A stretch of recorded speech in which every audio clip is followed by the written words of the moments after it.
16 सोमवार व्रत कथा। मृत्यु लोक में विवाह करने की इच्छा करके एक समय सूत भूतनाथ महादेव जी पार्वती के साथ पधारे और वहां वे भ्रमण करते करते विदर्भ देशांगत अमरावती नाम की अति रमणीक नगरी में पहुंची।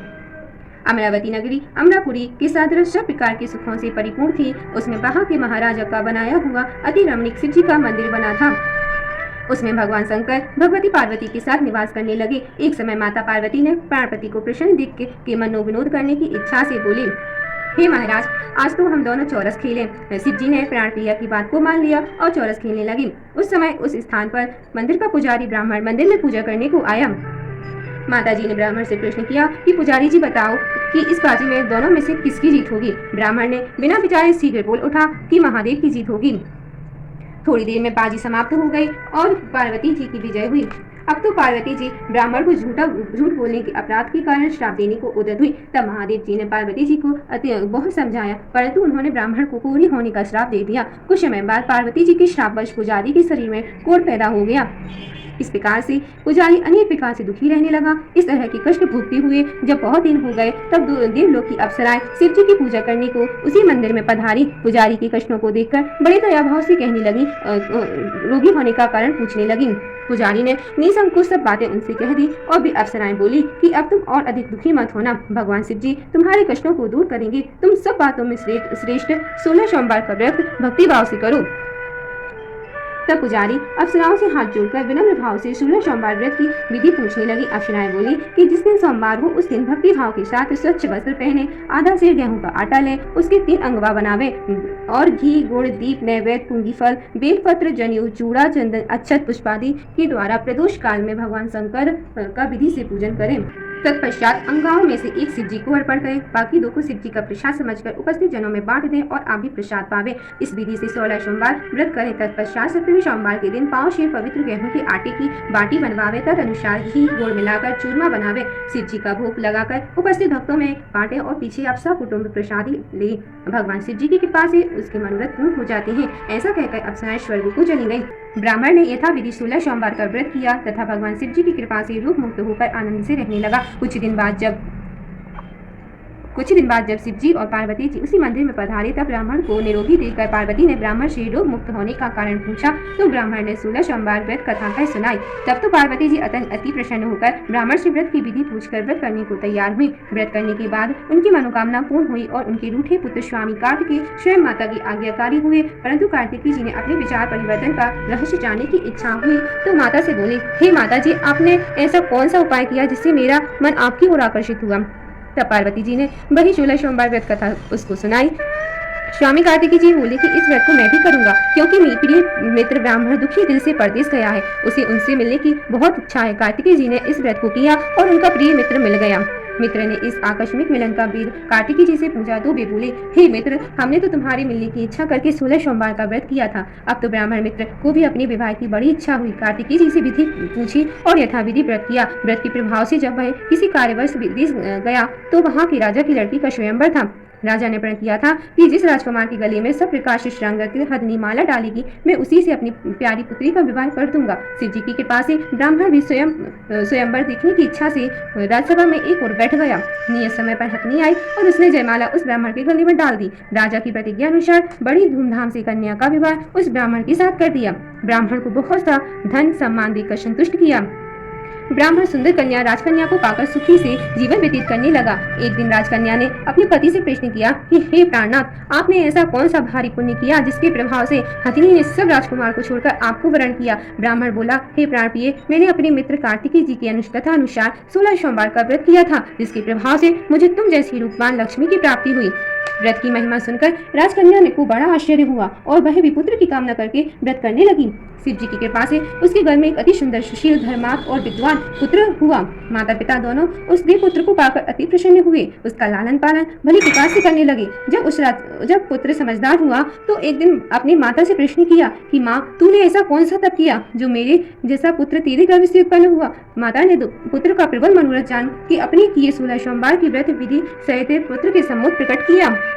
पुत्र ने ऐसे सरल व्रत को इस तरह सब मनोरथ से पूर्ण करने वाला सुना तो वह इसी व्रत का राज अधिकार पाने की इच्छा से हर सोमवार को यथाविधि व्रत करने लगा। उसी समय एक देश के वृद्ध राजा के दूतों ने आकर उसकी एक राजकन्या के लिए वरण किया। राजा ने अपनी पुत्री का विवाह ऐसे सर्वगुण संपन्न ब्राह्मण युवक के साथ करके बड़ा सुख प्राप्त किया। वृद्ध राजा के दिवंगत हो जाने पर यही बालक गद्दी पर बैठाया गया, क्योंकि दिवंगत भूप का कोई पुत्र नहीं था।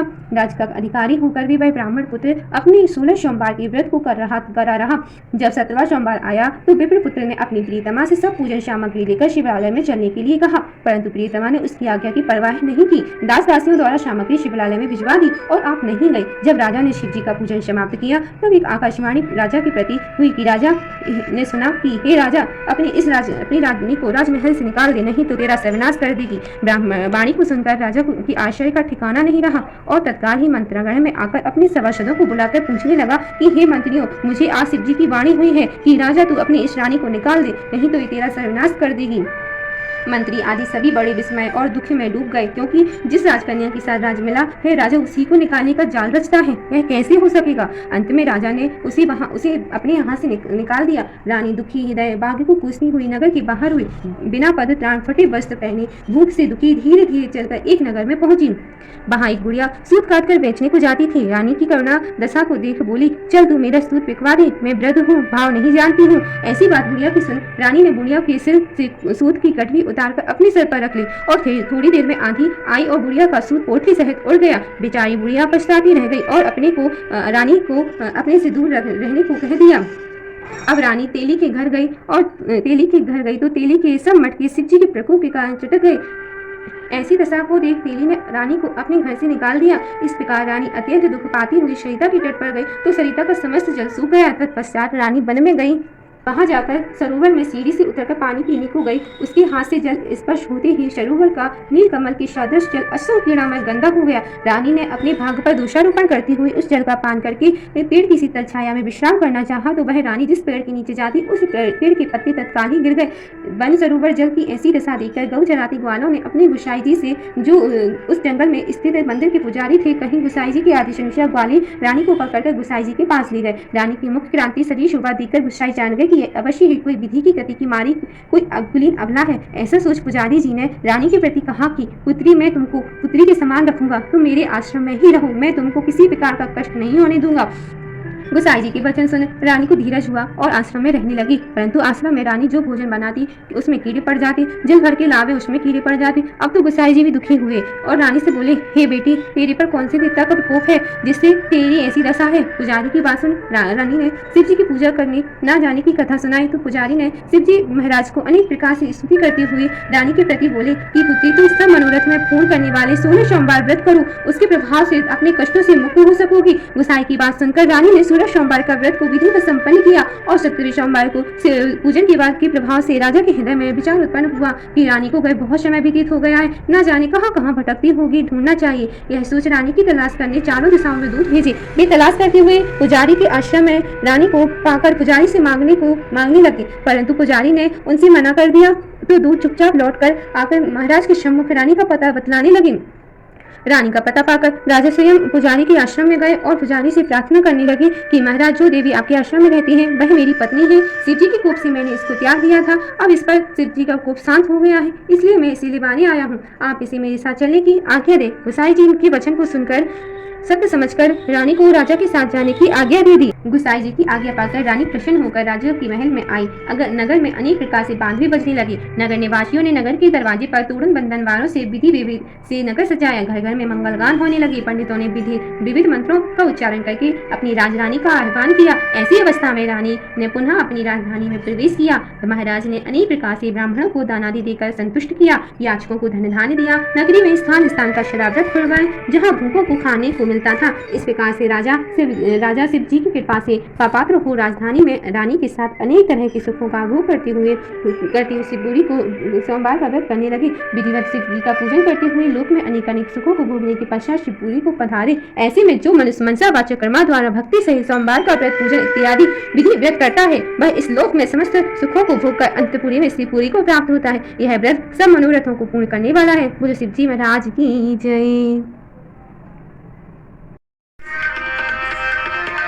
जय शिव ओंकारा स्वामी जय शिव ओंकारा, ब्रह्मा विष्णु सदा शिव अर्धांगी धारा।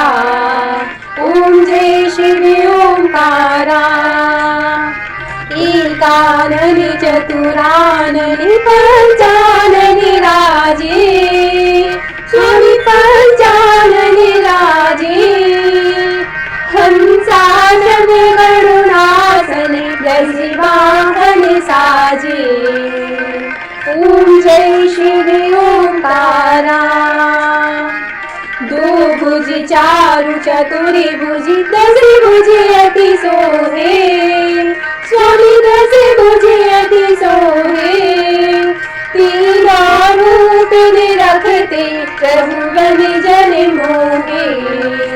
ओम जय शिव ओंकारा, जय माला बन माला मुड़ी माला धारी, स्वामी मुड़ी माला धारी।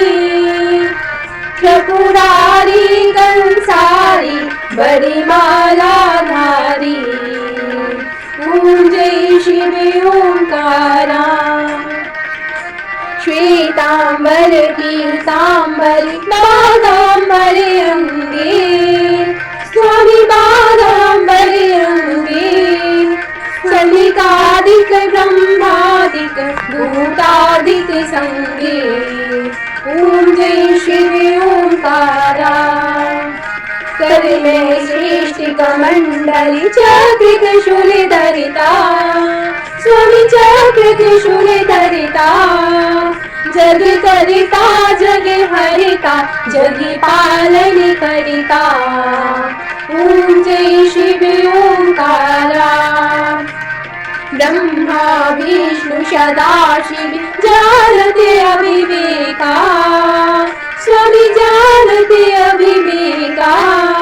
त्रैवाक्षर के मध्य ये तीनों एका।